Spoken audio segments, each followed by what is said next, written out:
जोगिंद्र जी,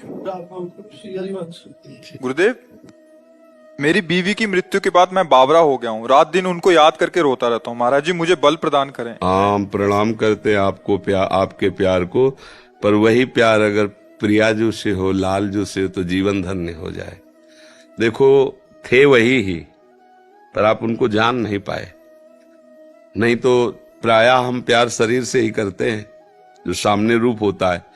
पर जो शरीर के अंदर बैठा तत्व है, जो अंतर ध्यान हो गया, तो हम स्वयं सबको मिलजुल करके लेकर उस शरीर को नष्ट कर देते हैं, जला देते हैं।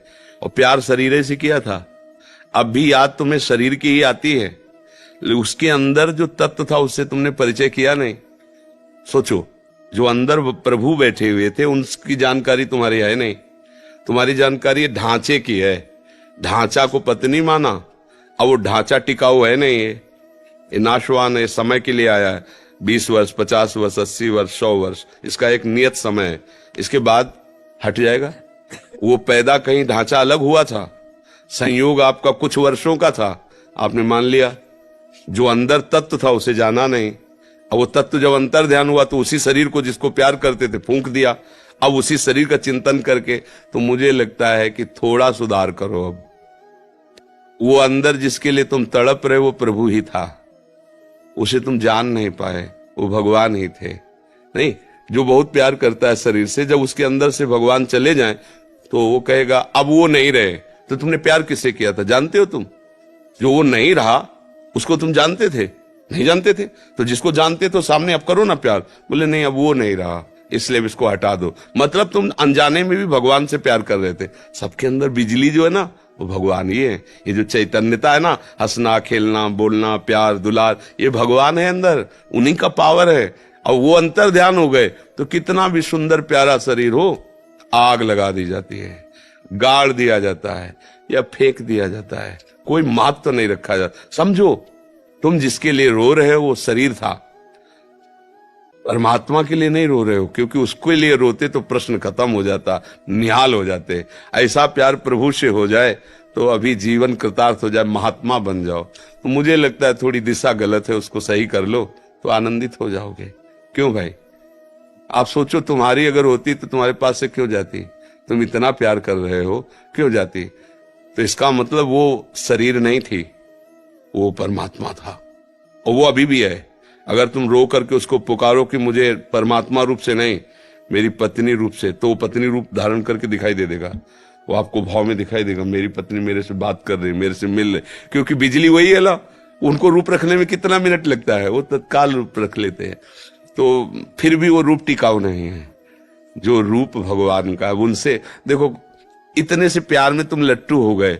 और प्यार समुद्र भगवान है, जब उसका प्यार आएगा तो तुम डूब जाओगे, तुम रह ही नहीं जाओगे, अस्तित्व तो ही नहीं रहेगा। मुझे लगता है अगर सुधार किया जाए तो हमारा प्यार करना सार्थक हो जाए। मेरा प्रभु ही सबके अंदर है, वही प्यारा है, उसी से हम प्यार करते हैं। चाहे जितना लाडला बालक हो, वो प्रभु चले जाए तो उसकी माँ से कहो अब रखो 2-4 महीने, तो वही पैसा देगी आपको कि जाओ इसको नष्ट कर दो शरीर को। क्यों? अब वो नहीं रहा। तो अनजाने में भी प्यार सब भगवान से ही करते हैं, पर जान करके प्यार करो तो बढ़िया सार्थक हो जाए जीवन। सार्थक कितना बढ़िया भाव है कि उनकी याद करके उनके विषय में रोना। यही तो हम लोग जीवन भर मांगते रहते हैं प्रभु से कि और कुछ नहीं चाहिए। आपकी याद करके आपके लिए तड़पूं, आपके लिए रोऊं, और वो आपको है। थोड़ा दिशा बदल दो, प्रभु की तरफ कर दो तो अभी महात्मा हो जाओगे, और नहीं तो फिर यही दुर्गति करा देगा। मृग का चिंतन करते हुए मरे तो अगला जन्म मृग बने ना। स्त्री का चिंतन करते हुए मरोगे तो स्त्री तो मिलेगी नहीं, तुम खुद स्त्री बनोगे और फिर फंसोगे किसी पुरुष शरीर में। यही तो क्रम चल रहा है। फिर पुरुष शरीर में तुम्हारी प्रीता होगी कि मेरा पति है। इसका उदाहरण है पुरंजनोपाख्यान भागवत में है। तो पुरंजन ने एक सुंदर स्त्री को देखा, राजमहल 9 दरवाजे का, पूरा बगीचा, लुभायमान हुआ, इतना आसक्त हो गया कि जब मरा तो उसका चिंतन हुआ तो वो जाके स्त्री बना, मगध देश राजा की रानी बना। अब वो युद्ध में राजा मारा गया, अब वो अपनी चूड़ियां फोड़ के रो रहा था। तो भगवान उसको ज्ञान देने के लिए गए, बोले तू जानता नहीं मैं तेरा मित्र हूं, अविज्ञात सखा। जिसे तुम जानकारी नहीं रखते हो वो मैं तुम्हारा मित्र हूं। न तू स्त्री है न पुरुष है यार, पिछले जन्म में तू पुरंजन था, स्त्री में आसक्त हुआ, अब आकर के मगध देश की रानी बना, अब तेरा पति चला गया, उस पे आसक्त हो रहा। ये क्रम कब तक चलता रहेगा? सावधान, तू न स्त्री है न पुरुष है, मेरा अंश है, मेरा भजन। उसी समय उनको वैराग्य हुआ। तो ये सावधानी कर लो तो जीवन सार्थक हो जाएगा, नहीं तो फिर एक हमने और दर्शन किए थे, एक वयोवृद्ध थे, तो एक जैसे भगवान की पूजा की जाती है, फोटो रखते हैं ना, छवि रखते हैं, ऐसे वो अपनी पत्नी की छवि रोज छाती से लगा के रोते थे। उस समय हम ब्रह्मचर्य आश्रम में थे। वो उन्होंने कहा मुझे कोई भगवान पर श्रद्धा नहीं, कोई, हमारी पत्नी छीन ली भगवान ने, और पत्नी की छवि रखते ऐसे। तो हमें अच्छा लगा, इस बात का अच्छा लगा कि यार इतनी आसक्ति, अगर इतनी आसक्ति भगवान में हो जाए तो जीवन कृतार्थ हो जाए। हम उससे उदाहरण लिया कि हमको इतनी ही आसक्ति भगवान पे करनी जैसे पत्नी में की है, कि उनकी बात आते ही हृदय आह भर जाए, मेरे प्रीतम, मेरे प्यारे, मेरे जीवन धन। तो ये मन है, देखो फंस गया ना। एक धनुर्दास जी नाम के महान संत हुए हैं, वो अपनी पत्नी में इतने आसक्त थे कि एक क्षण के लिए भी उससे अलग नहीं होते थे। तो जैसे बाजार में सामान लाने जाना हो तो अकेले जा नहीं सकते थे, क्योंकि वो अलग नहीं हो सकते थे। पत्नी जाती थी बाजार में सामान लाने, और वो धूप न लगे इसलिए छाता लगा कैसे बैक चलते थे। वो ऐसे चल रही तो वो बैक पीछे। और आचार्य चरण के जो शिष्यजन थे वो किसी सेवा के हेतु गए थे, उन्होंने दृश्य देखा कि सब लोग मजाक उड़ा रहे थे। ऐसे व्यक्ति का मजाक होता है ना, लेकिन उसको कोई परवाह नहीं थी, अपनी पत्नी में एक टक लगाए हुए दृष्टि, छाता लगाए हुए ऐसे चल रहा।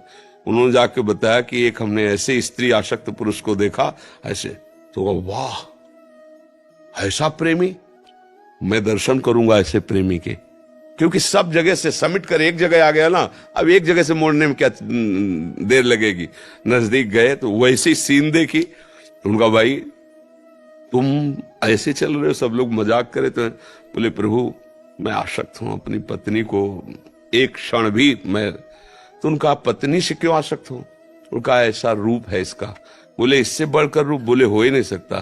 तो ऐसे चपल है, आओ परम पवित्र आचार्य जी ही ऐसे प्यार की चपत है। तो सामने देखा ललित त्रिभंगी भगवान, अरे छूट गया छाता छूट गया छाता, छूट गई पतली, बावरे हो गए।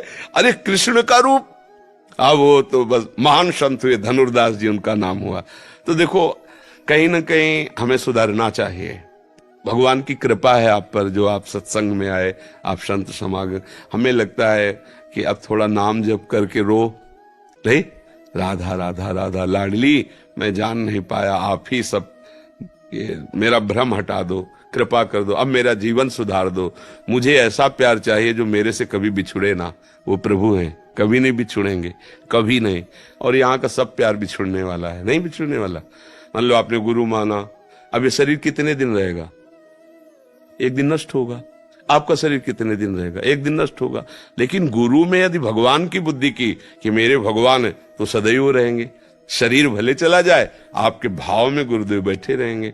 तो मुझे चाहिए कि हमारा जीवन भगवान से जुड़ जाए, सोई विश्राम मिलने वाला है। यहाँ सब धोखे का खेल है, कब कौन कहाँ बिछुड़ जाए कुछ पता नहीं है, कब कौन हमको छोड़कर चला जाए कुछ पता नहीं।